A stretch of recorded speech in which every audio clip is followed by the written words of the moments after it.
I grew up in a one stoplight town in Ohio, and I always had very big aspirations, but had absolutely no idea how I was going to get there. Didn't really have mentors at the time.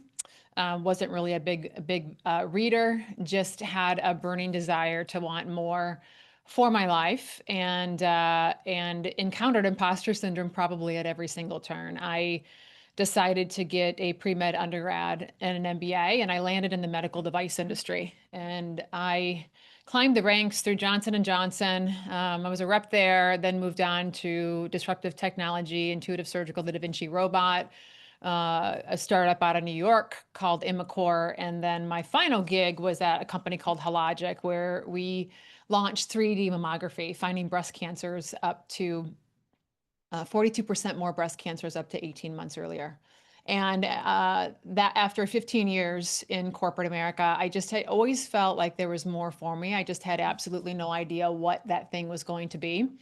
But I knew that my whole life was my job. There was a lot of stress. There was a lot of travel. I needed a little bit of recovery time. And I knew there was a bigger impact and also a different quality of life that I was longing for. And that season of my life for those 15 years was amazing.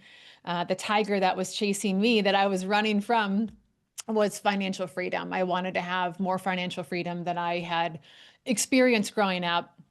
And I tend to take things to the extreme. And when I pulled that lever down, I got it. And what I didn't realize is that there's peace and joy and happiness also that you can experience along with having financial freedom. I just wasn't in the spot to be able to do it. I also knew that a lot of the things that I love to teach about and coach about, I couldn't quite do that with my teams in corporate America. We had to keep them very focused on the results. And as if you have followed me for any length of time, I'm very focused on the person and making sure that you're in alignment with what's the right thing for you. And then we can layer in the high performance systems and help you get all of those things and experience peace, joy, and happiness on the journey. If you're here, you're wired like me, you are a high achiever.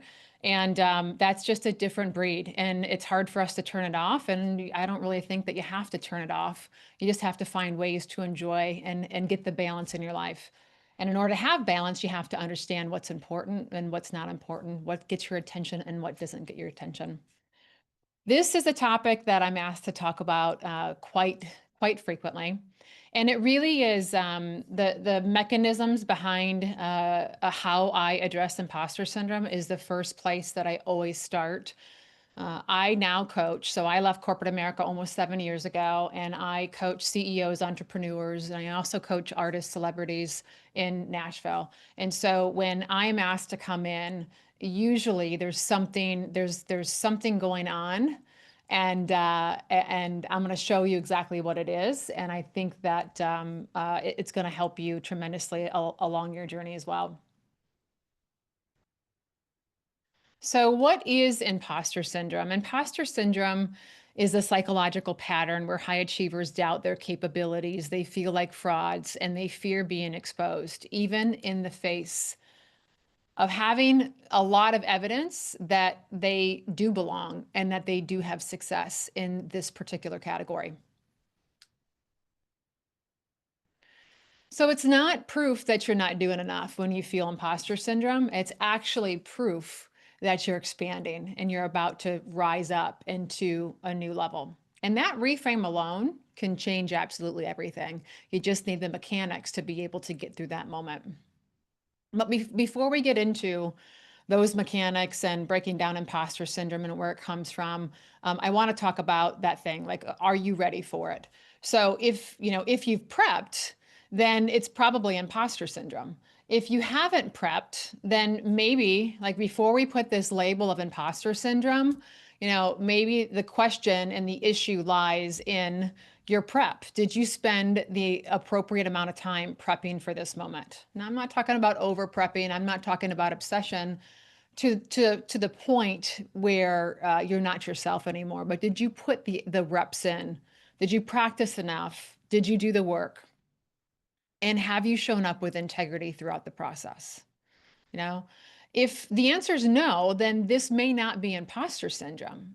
It may simply be that there's a gap that needs to be closed between what it is that you're asked to do, this new thing that you're doing, and the preparation and the reps that you've done. As I said, I being in sales for 15 years, people will always say, like, "Gosh, you can talk about anything. We can hand you the microphone, and you say the message exactly the way that we need to hear it."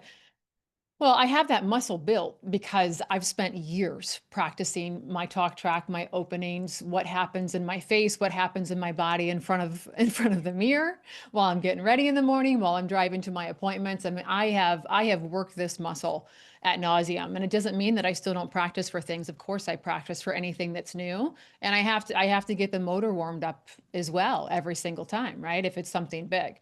So, you don't earn this readiness just by sitting and waiting or thinking like, oh, I'm going to wing it, or I'm somebody that, always figures it out at the time of. If you're feeling a certain way, if you're feeling some of those nervous feelings or like, gosh, I don't know if I'm the right one for this or if this is going to go well, it may not be imposter syndrome. It may just be that you haven't spent the time to prepare. So readiness is so critically important. The best way for me to help people understand this is, if you think about being in a brand new situation, you don't 100% know exactly what's going to happen. But if you have prepped for it and you know the majority of the components, because somebody could always ask you a question that you don't know the answer to, or something else could go wrong, or be something that you don't have any practice with. But if you have a checklist and here's like, I've done the 10 out of 10 things that I know that I'm supposed to do. I've done the research, I've done the reps, I've thought about the questions, I've thought about the answers, I've thought about a couple of things that could go wrong. What happens when you've shown up and you've done the practice is you're wiring pathways in your brain. So when you get on stage or you get in that moment or whatever it is for you, the brain knows where to go because you've already traveled down that path multiple times. And if you want a pro tip, if you can show up with the same energy and enthusiasm and focus, right? Kobe Bryant, you think about the way that he showed up every single time for practice. Michael Jordan never lost a sprint in practice. That was like game day, every single one.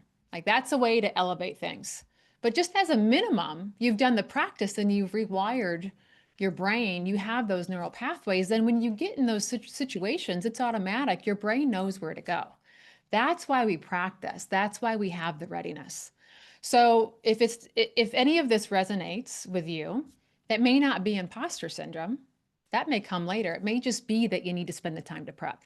Now, if you spent the time to prep and you're still feeling that way, it may be your rise reflex.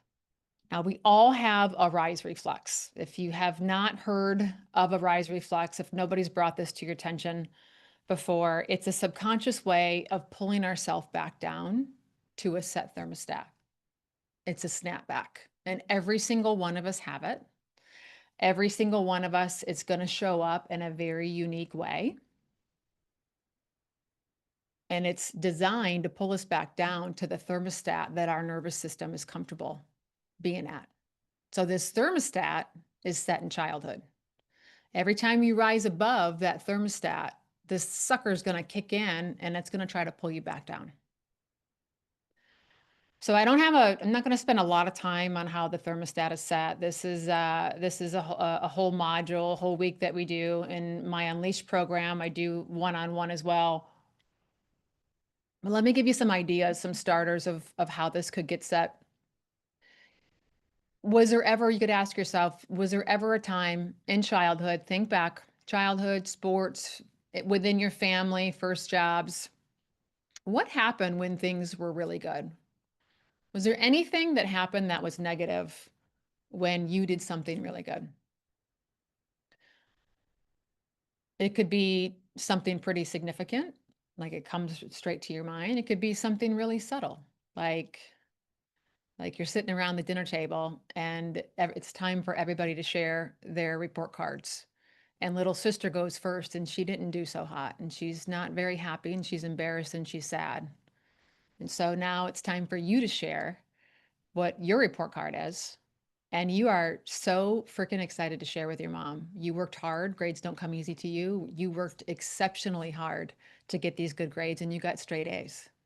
And when you're looking down and you say the words and you say that you got straight A's, and when you look up, you catch the glimpse of sadness on your mom's face. And it's not because she's focused on your grade, she's focused on how your words impacted little sister even more. So that could have been the time where your thermostat got set that said, "Oh no, don't rise too high. You got to stay right here because your light makes other people feel a certain way." What were you made to believe about? I'll tell you, for me, this thermostat was set, and I when I this was throughout my adult life. I didn't speak up much. When I spoke as a child, it was as if like there would be moments that I would wonder, did I say it in my head or did those words actually come out of my mouth? Because it was like there was either no reaction or they just carried on or they went and they started a new conversation and there was no acknowledgement of what I had to say. And I don't really know what the answer is. I mean, my adult brain tells me something different than my little child brain did, but that's where my thermostat stuck, was what my little child brain was thinking, like, oh gosh, don't speak up because then people are going to go away from you. Now I think to myself, small town Ohio and Christy Cool, well, maybe what I was saying was like made them feel a certain way. Maybe my capacity was a little bit different, right? I'm not quite sure. I still don't know, but I do know the signs and the symptoms of it. And I know that throughout my career in med device, I can't tell you the number of times I would be sitting at a meeting and my boss would be like, I know you have something to say, just raise your hand and say it. And that was the symptom, me stuttering, me going like, how is this going to land? What does this look on people's faces, right? Now I know most of the time they're processing. I'm telling stories, they're thinking about things, they're processing. Perhaps I just solved the problem for them because of my methodologies. But there was so many symptoms of my rise reflex not raising my hand, not speaking up because my thermostat was set. It could be that you are made to believe something about success. People that have success or people that have money, they act a certain way. Don't get a big head. Right? Don't become one of those people. Um, or it could be that something bad happened after success, or maybe something bad happened and you tied your rise or your shine to it. Now, were you abandoned? Was there divorce? Did something happen when you rose up and instead of getting the attention and everybody coming together, it seemed like things were breaking up? Did you did you get number one or was the spotlight on you for a moment, but then for whatever reason it went away? Whether it should have went away, whether it's just that you didn't know how you landed there. This happened to me in high school. Like I was a really good runner and somebody came up and smoked me that was younger than me after a couple years, and I didn't know how to become a better. I didn't know how I landed there. I didn't know how I was a good runner, right? I didn't know how to get better. So like I rose up and then I couldn't maintain it. And that happens to a lot of us. And sometimes the thermostat gets set there as well. So sometimes it takes a little bit of time to figure out like what was the moment that set the thermostat, and that's okay. And even if you don't ever figure it out, um, it's totally fine, because what you can figure out is how does the rise reflex show up for you? You start to see, patterns are so powerful. If we can understand other people's patterns and our own, we can predict the way that they're going to act in the future when certain moments come up, and we can predict what's going to happen for us too. What happens when I get stressed? What happens when things start to go too good, right? This usually kicks in when things are going good for too long, like longer than you're comfortable. Then you're like, oh gosh, this is too good. I'm not comfortable with this. Or gosh, I'm rising to another level and that's going to open up even more things. And my nervous system has no idea what to do with it. So the rise reflex, it often shows up in other categories of life. So you may not be putting the things together. I had a client one time that um, it wouldn't be uncommon for him to have really big swings in a day, like 10 million in either direction. But then he would go home when things were good and his trading was amazing. And he'd start a fight with his wife about how much she spent on groceries. Made no sense, right? But from coaching for, months and months and starting to see the patterns and the stories that are being told to me, it was like so easy to put those two things together. And if you roll it back in childhood, whenever there was money, good things with money, there was always a fight, right? So subconsciously, he was mimicking all of that. The rise reflex could show up as worry. Should like there's got to be something to worry about. The weather, the child at college, what if I get sick? There's, constant worry keeps our nervous system in a certain place and prevents us from rising up. It could be illness, it could be injury. You might get sick every time it's time for you to expand. You might do something silly and get injured. Procrastination. You get the first yes, you get the verbal yes, but you never send the contract. Or you take 3 or 4 days to send the contract. You spend all time on all the activities besides the ones that you're really good at. And by the time you get to the ones that are really good at, that would give you the acknowledgement and help you rise. Well, shoot, looky here. There's no more gas in the tank, right? Because I was so busy with all this other stuff. These are the things that I see all the time. And when I get called, to solve sabotage or like, hey, this person's at this point again, it's time for them to I have to figure this out. And imposter syndrome is a piece of how all of this shows up as well. Do those voices start to come in your head and say like, you're not meant for this, Christy. You have like, they're going to find out that you're a fraud. You have no business. You've never spoken on a stage this large. Well, so what? I've spoken on stages and I've spoken to people. It's like the same mechanism, right? I had an interior decorator in my group coaching recently who said like, she is uncomfortable when she's talking to the people that have, a significant amount of money. And I said, well, are you solving a different problem for them than the people that you've, already worked with? She said, no, it's the same problem, right? So that's what we focus on is we solve the same problem. You're solving the same problem. It's just that this person has more money. So it's like, it's not like you've done it 1,000 times before, right? So recognizing, step one is recognizing what is happening to you right now. Are you prepared? If you're prepared, then it's imposter syndrome. It's your rise reflex kicking in.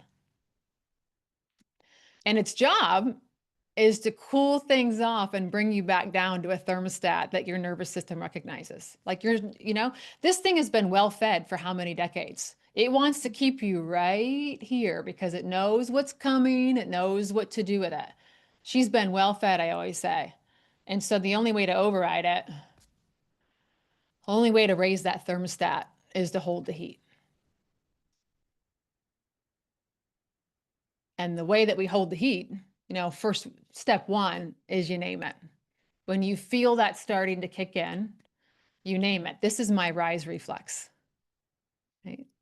2, breathe. Breathe before you bail. Step 3, we should all have some success stories on hand. Some times where we've done some really amazing things. And you can get ahead of a lot of this stuff too. Have all of that stuff written out, have it nearby, have it on your phone. We always have our phones with us just in case that thing rears its ugly head. You can always go back to those stories real quick and pull yourself out of it. So step 1, name it. Step 2, breathe before you bail. If you need to rely on some success stories, do that. Step 4 is take the next step immediately, because the longer you pause, the stronger that reflex is going to get. And I think we've all been in those situations before when we could have set that email, but we let 24 hours go by. Everything cools off. Everything cools off, and you're starting to move a little bit further out of momentum, and the voices start to get a little bit louder in your head. I think that this is something that a lot of people, if you've attended or watched the video of the Creating Confidence training that I did last month, I talk a lot about this. Confidence is created by doing the reps. And so if it's an actual skill that you need to get better in, then put the time in. If you've never done it before, do not rely on winging it. Put the time in, do the practice, do the prep work, and you'll be fine. And rely on who you are. Rely on what your personal identity is, right? I am somebody who always prepares. I'm somebody that has a good intention. I'm somebody who acts with integrity, shows up ready. I truly want to help people. I have a positive attitude, and I'm kind to everyone. Does it mean that I may get somewhere and there's a scenario or a question or something that later on down the road, I'm like, man, I could have probably answered that better if I'd have, of course, of course. I'm my own worst critic. That's always going to happen. But if I can rely on my personal identity and be like, listen, I did everything as best as I possibly could. That is all you can do. You got to carry that. I'm sure you have thousands of examples of showing up with intention, with thought. You've thought about this customer, you've thought about this client, you've thought about the message you're supposed to get. You know you're the right one for the job for all of these reasons. It doesn't mean that you have to have proof that you can do all those things. You have proof of who you are as a person. You have proof that you are resourceful, that you ask questions if you don't know the answer to. You have proof that you are an emotionally stable person who's not going to react here or here. You're not going to stay in either of these places. You're going to get yourself back to a place of neutrality. You're somebody who takes care of yourself every single day. You get your mind ready, you get your body ready, right? You don't overreact. So your personal identity is a wonderful place to come back to when you're ever in any of these moments. I am going to open this up. I think that's all I have in terms of slides. Yeah. In case anybody has any questions about any of this, I'd be happy to answer. Or any questions in general.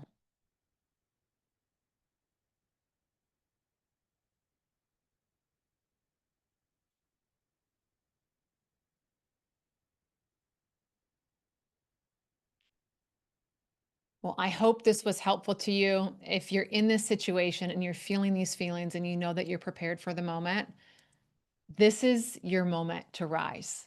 This is your moment to elevate your thermostat. You have to hold the heat. You have to hold the heat. Thank you, Micah, so much for that. I think just realizing, just having the awareness, like, oh, right, now is my time to rise. Now is my time to go to the next level. And I can either let my nervous system pull me back down to that place of safety, or I'm going to have to freaking put my head down and power through this moment. I'm going to have to recall my strength. I'm going to have to breathe through this. And I'm going to have to, I'm going to have to move forward. And here's the thing, like I said, once you hold the heat, you've raised the thermostat and you've proven to yourself that you belong there. You're proving to yourself you didn't die. You're okay. Nothing bad happened, right? And you're your own worst critic. There's always something you're going to find.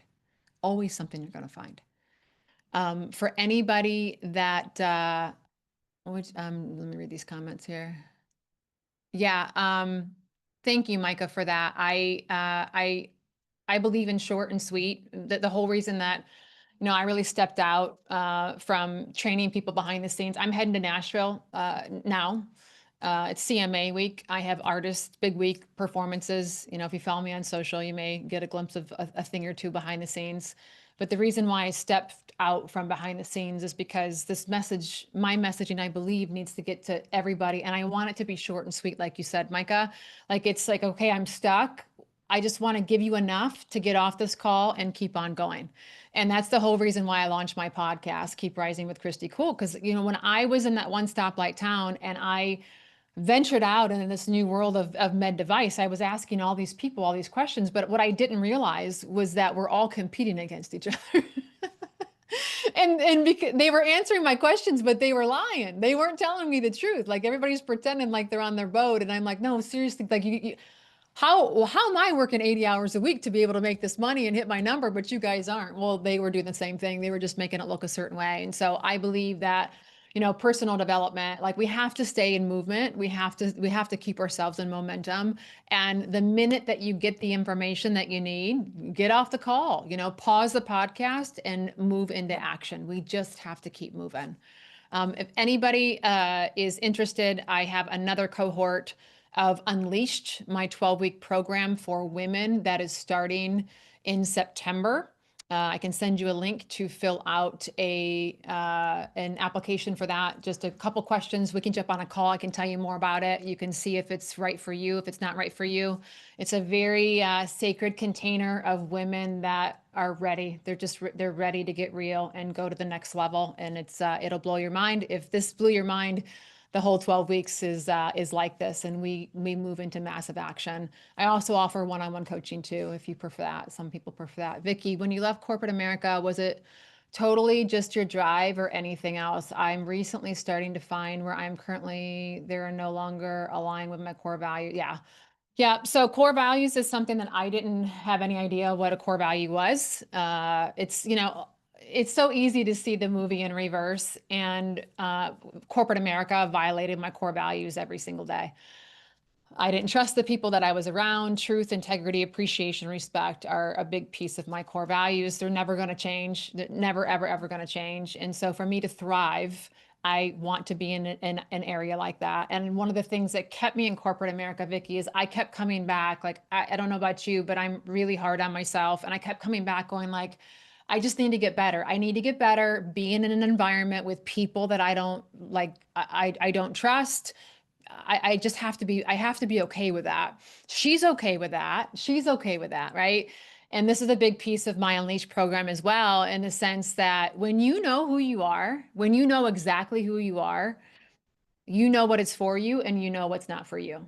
And so you stop moving, you stop looking to the left, you stop looking to the right, and you just focus on yourself. And the same thing in entrepreneurship, when you're crystal clear on who you are and what your offering is or what you want to do, you may look to see like, hey, what's happening, or to get some inspiration if you feel like you need it, but you're not doing it in the sense of comparing yourself to anybody else. And the greatest compliment, I always wonder what people are getting from what I put out there. Those that go through the program, a resounding, now I trust myself. A resounding, I trust myself now. And I didn't realize that was what I set out to do all along, is for people to understand, like, to know that they're making the right decision, to trust themselves. And if somehow you make the wrong decision, like, who cares? We all do. You'll get out of it and you'll get yourself back on track. But making decisions and being decisive is such a crucial part of having success and speed. Success loves speed. So if I can help people like this understand themselves, every story is unique, everything I do for each one of you is personalized. You have a different story, you have a different thermostat. It probably presents itself in a different way. I have clients that drink too much, and the slightest sign they get into momentum, and that's how they sabotage themselves. For me, I got called up to speak on my biggest stage, and I got COVID. I thought, well, big freaking deal. It's like, it's the middle of COVID. Of course I got COVID. It's the height of COVID. Well, a year later, I got back on that same big stage. And this time I was sharing my methodologies like this, and they were really well received. Guess what happened? I got COVID again. This time it knocked me down for 4 weeks. Then I launched a podcast.